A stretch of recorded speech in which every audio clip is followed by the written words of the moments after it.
اس پر کیا رائے رکھتے ہیں ڈاکٹر صاحب، ذرا بتائیے گا ہمیں۔ جی مناسب ہوگا اگر 2023 کو دو حصوں میں ڈیوائڈ کرتے ہیں، پہلے 6 مہینے اور پھر اس کا آخری 6 مہینے۔ پہلے 6 مہینوں میں 3 بڑے معاشی پرابلمز یا چیلنجز کہہ لیں۔ کرنسی پاکستان کی بہت تیزی سے گر رہی تھی، جو 24 کروڑ پاکستانی ہیں انہوں نے مہنگائی اپنے انتہا پہ دیکھی، کوئی 40 سے 50 سال کا جو ریکارڈ ہے وہ ٹوٹ گیا، اور جو خاص طور پہ خوراک کی اشیاء میں مہنگائی تھی وہ 40-45% پہ کہیں چلی گئی، اور فارن ایکسچینج ریزروز ہمارے بہت تیزی سے گر رہے۔ یہ 3 بڑی واضح آپ سمجھ لیجئے کہ معاشی اشاریے جو پہلے 6 مہینے میں دیکھے گئے۔ صحیح۔ جولائی میں جا کے کہیں ہمارا IMF کے ساتھ جو اسٹینڈ بائی ایگریمنٹ ہے وہ ہوا، اور اس کے بعد کے جو 5 مہینے ہیں 6 مہینے ہیں ان کی کہانی ذرا تھوڑی سی فرق ہے۔ ان 6 مہینوں میں ہم نے دیکھا کہ ایک تو ہمارا تجارتی خسارہ بڑا تیزی سے نیچے گیا، جو ایکسپورٹس ہیں ان میں تھوڑی سی آپ سمجھیے کہ اضافہ ہوا، ان میں تھوڑی سی ترقی دیکھی گئی، اور پھر آخری کوئی 2 یا 3 مہینوں میں ہم نے دیکھا کہ سعودی عربیہ کی جو سب سے بڑی تیل کمپنی ہے، بلکہ دنیا کی جو سب سے بڑی تیل کمپنی ہے، سعودی اریمکو نے $100 ملین کی انویسٹمنٹ کا اعلان کیا۔ اس کے بعد ایک اور سعودی کمپنی ہے وافی انرجی، انہوں نے $150 ملین کی انویسٹمنٹ کا اعلان کیا۔ شنگھائی الیکٹرک نے ایک $2 بلین کی ڈیل کا اعلان کیا، جس میں وہ تھر کورس کے اوپر بیسڈ سب سے بڑا جو آپ سمجھے کوئلے کا بجلی کا پلانٹ کے متعلق تھی۔ پھر اتصالات نے خبر دی کہ وہ کوئی $490 ملین لگا رہا ہے ٹیلینور پاکستان کو خریدنے کے لیے۔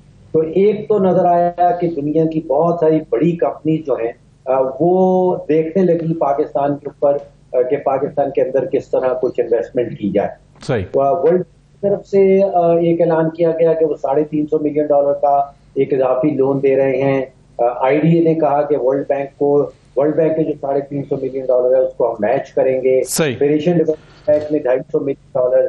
تو اس کے نتیجے میں ہم نے دیکھا کہ ہمارے ریزرو جو ہے وہ بھی بڑھنا شروع ہو گئے۔ ڈاکٹر صاحب، آپ نے جو 2 حصوں میں بانٹنے کی بات کی 2023 کو، ابتدائی ششماہی اور پھر دوسری ششماہی، پہلی ششماہی اور دوسری ششماہی، بظاہر میں اگر as a student of politics دیکھتا ہوں، چونکہ میں اکانومی کا اسٹوڈنٹ نہیں ہوں، جرنلزم اور پالیٹکس کا اسٹوڈنٹ ہوں، میں یہ دیکھتا ہوں کہ ابتدائی 6 مہینے جنوری سے لے کے جولائی تک ہمیں ایک منتخب حکومت نظر آتی ہے، اور جولائی آنورڈز جو ہے دسمبر تک ایک نگران حکومت نظر آتی ہے۔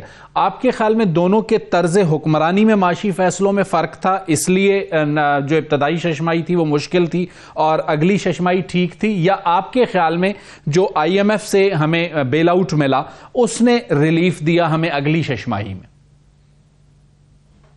مجھے کچھ محسوس ایسا ہوا کہ جو آخری 5 یا 6 مہینے تھے 2023 کے، اس میں سیاست اور معیشت میں ایک تفریق رکھی گئی۔ جو معاشی فیصلہ سازی تھی، جو معاشی پالیسی سامنے آ رہی تھیں، ان میں سیاست کا آپ سمجھیے کہ اثر و رسوخ بہت کم تھا۔ صحیح۔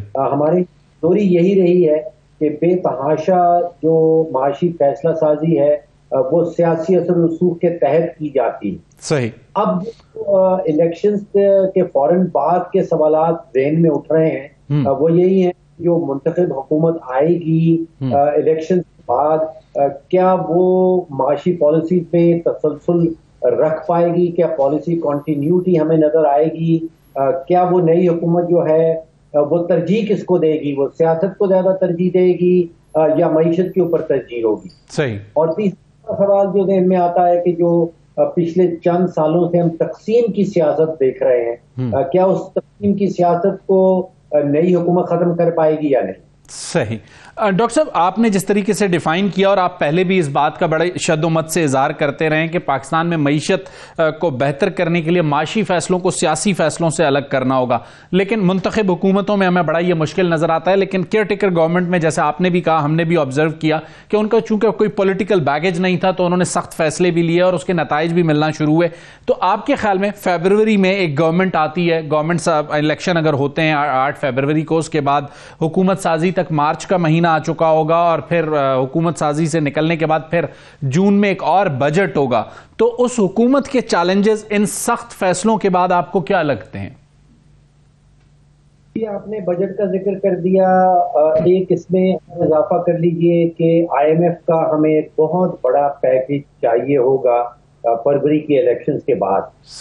کئی اپریل میں اسٹینڈ بائی کا ایگریمنٹ جو ہے وہ ختم ہو چکا ہوگا، اور ہمیں جو ضرورت ہے وہ اگلے 3 سالوں میں لگ بھگ کوئی 75 سے 80 ارب ڈالر کی ضرورت ہوگی، جس کو ہم کہتے ہیں گروس ایکسٹرنل فائنینسنگ نیڈ، جن کے باہر سے ہمیں لانے ہوں گے، اور وہ کے پیکج کے بغیر نہیں آ پائیں گے. تو آئی ایم ایف مذاکرات کرنے ہوں گے. آئی ایم ایف کی یقینی بات ہے کہ نئی شرائط بھی ہوں گی. ابھی جس چیز کا فقدان نظر آ رہا ہے وہ لانگ ٹرم پالیسیز کا ہے. دیکھیے، اگر ہم تفریق کر لیں انتظامی اقدامات اور پالیسی سازی کے اندر، تو انتظامی اقدامات تو ہمیں بے تحاشا نظر آئے. جس میں اسمگلنگ کے خلاف کارروائی تھی، جس میں ایکسچینج کمپنیز کے اوپر کارروائی تھی، اس کے نتیجے میں ہمیں فوائد بھی نظر آئے. لیکن جو پالیسی سازی ہے اس کا مجھے ابھی بھی فقدان نظر آتا ہے. اور ایک تفریق اگر ہم اپنے ذہن میں رکھیں کہ انتظامی اقدامات جو ہیں وہ پالیسی نہیں ہوتے. دیکھیے، ہمارے بجلی کے شعبے کے اندر کوئی 520 ارب روپے کی چوری ہو رہی. سرکولر ڈیٹ ہے وہ کوئی 2500 ارب پہ پہنچ گیا. اسی طرح گیس کا سرکولر ڈیٹ جو ہے وہ کوئی 3000 ارب پہ پہنچ گیا ہے. اور ان 2 بڑے شعبوں میں جو بہت ہی خطرناک ثابت ہو سکتے ہیں، کوئی ٹھوس قسم کی پالیسی سامنے نہیں آئی. ڈاکٹر صاحب، آج سے کچھ دن قبل پرائم منسٹر نے ایک بات کا ذکر کیا، ایک میڈیا ٹاک تھی یا اسٹوڈنٹ سے انٹریکشن تھا جہاں تک مجھے یاد پڑتا ہے. انہوں نے کہا چونکہ ہمیں جو بجلی کا سیکٹر ہے اس میں جو لائن لاسز ہیں، اس کے جو ڈیفیسٹس ہیں، اس کو کور کرنے کے لیے کچھ پرائیویٹائزیشن کی طرف جانا پڑے گا، پرائیویٹ سیکٹر کو آن بورڈ کرنا پڑے گا. آپ کے خیال میں نجکاری سب سے اہم ایک معاملہ ہے، اور سالوں سے سنتے آ رہے ہیں کہ جو ادارے جسے کہتے ہیں وہ لائبلٹی بن چکے ہیں ریاست پر یا ریاست کے ٹیکس پیئر پر، ان کی نجکاری کی جائے. نجکاری کی باتیں تو ہوتی ہیں لیکن اس طریقے سے ہم ایکسپیڈائٹ نہیں کر پاتے. اگر 2024 میں ایک حکومت اس معاملے کو ایکسپیڈائٹ کرتی ہے تو جو بھی ڈیفیسٹس ہیں آپ کو لگتا ہے وہ کم ہو پائیں گے؟ دیکھیے، 2023 کا 24 کا جو بجٹ ہمارے سامنے آیا تھا اس میں حکومت نے خود سے پرائیویٹائزیشن کے تحت تقریباً نہ ہونے کے برابر کوئی رقم رکھی تھی. مجھے یاد آ 15 ارب روپیہ تھا، جو نیدر ہیئر نار دیر. اس کا مطلب ہے کہ جون کے مہینے میں حکومت کا کوئی پروگرام نہیں تھا نجکاری کی پرائیویٹائزیشن کے حوالے سے. دیکھیے، کہ کوئی اور متبادل راستہ ہی نظر نہیں آتا.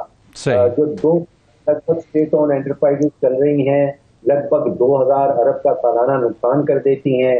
آپ بجٹ کھول تو اس میں کم از کم 1000 ارب کی سبسڈی نظر آتی ہے.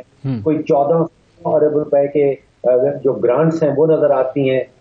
ابھی تک وہ پچھلے کچھ ہفتے جو ہیں وہ اپنے منشور میں ضرور لکھتی رہی ہیں، لیکن نتیجہ 0/0 ہے. اور جو حکومت ہے اس نے پی آئی اے کے اوپر خاص فوکس رکھا ہے، لیکن ان کے بھی کوئی نتائج ابھی سامنے نظر نہیں آ رہے.